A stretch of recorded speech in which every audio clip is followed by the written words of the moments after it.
Hebreus, capítulo 11.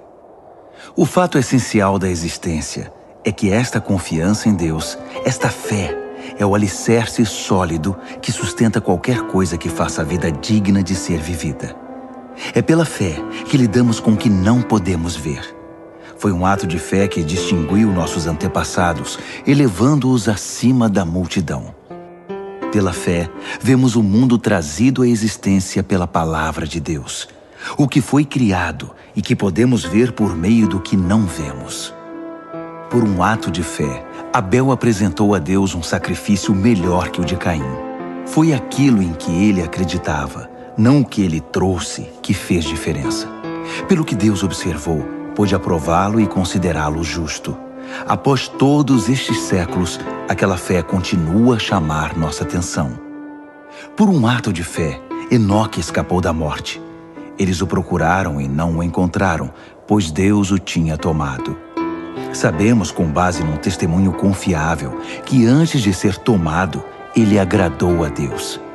É impossível agradar a Deus a não ser pela fé. Por quê?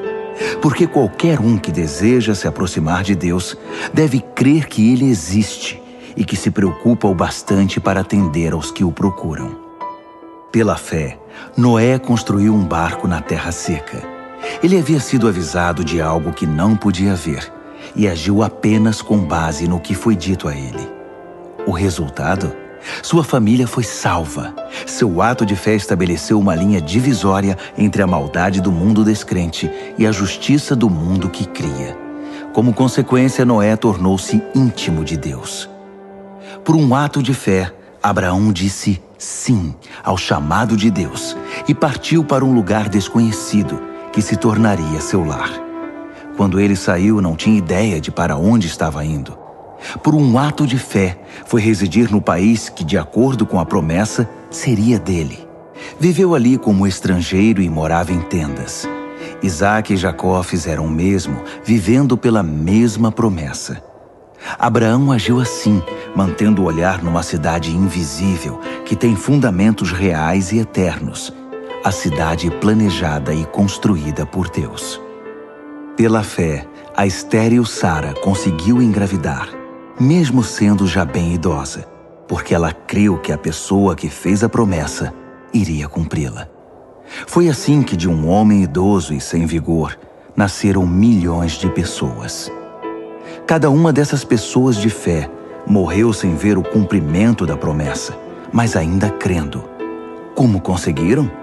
Elas o viram e saudaram de longe, aceitando o fato de que eram passageiros neste mundo. Quem vive assim sabe que está procurando seu verdadeiro lar. Se estivessem com saudade do antigo país, poderiam ter voltado quando quisessem, mas buscavam um país muito melhor que o antigo. Buscavam o país celestial. É fácil entender porque Deus é tão orgulhoso dessas pessoas e porque é uma cidade à espera delas. Pela fé, Abraão, na hora da prova, ofereceu Isaac de volta para Deus. Agindo com fé, ele estava disposto a devolver o filho prometido, seu único filho, assim como se havia mostrado feliz em recebê-lo. E isso depois de Deus ter dito a ele: seus descendentes virão de Isaac. Abraão raciocinou que Deus, se quisesse, poderia ressuscitar o morto. Em certo sentido, foi o que aconteceu quando ele pôde retirar Isaac vivo do altar. Por um ato de fé, Isaac vislumbrou o futuro, enquanto abençoava Jacó e Esaú. Por um ato de fé, Jacó, no leito de morte, abençoou os filhos de José de maneira invertida, o mais novo primeiro, depois o mais velho, abençoando-os com a bênção de Deus, não com a sua, enquanto fazia uma reverência apoiado em seu cajado. Por um ato de fé, José, na hora da morte, profetizou o êxodo de Israel e deixou instruções quanto ao próprio sepultamento. Por um ato de fé, os pais de Moisés, após seu nascimento, o esconderam por 3 meses. Eles perceberam a beleza do bebê e desafiaram o decreto real. Pela fé, Moisés, já adulto, recusou os privilégios da casa real egípcia. Preferiu a vida dura com o povo de Deus, em vez de se entregar à vida fácil de pecados com os opressores. Ele preferiu o sofrimento no arraial do Messias, à riqueza dos egípcios, porque enxergava adiante, antecipando a recompensa. Por um ato de fé, ele virou as costas para o Egito, sem ligar para a fúria do rei.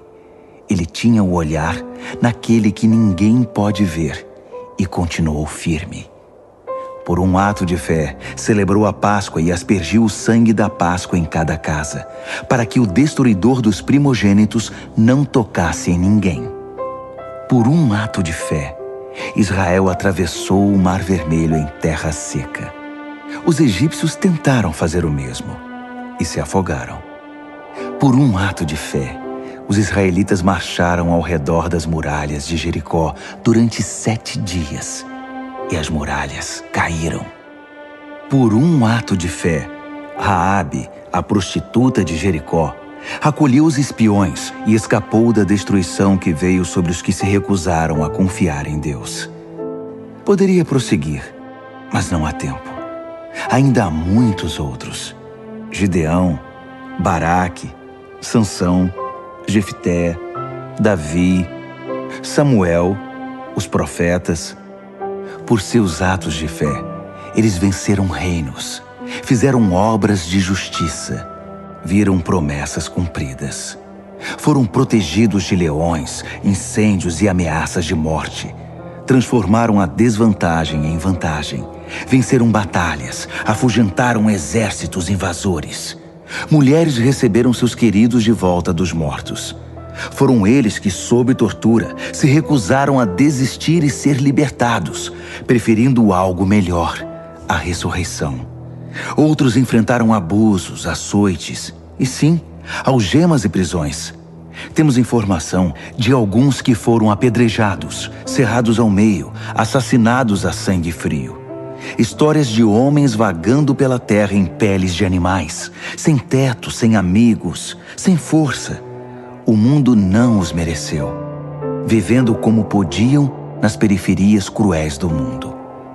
Entretanto, nenhum desses exemplos de vida de fé puseram a mão na recompensa prometida. Deus tem um plano melhor para nós. Que nossa fé se junte a deles, para formar um todo completo, como se a vida de fé que eles tiveram não fosse completa sem a nossa.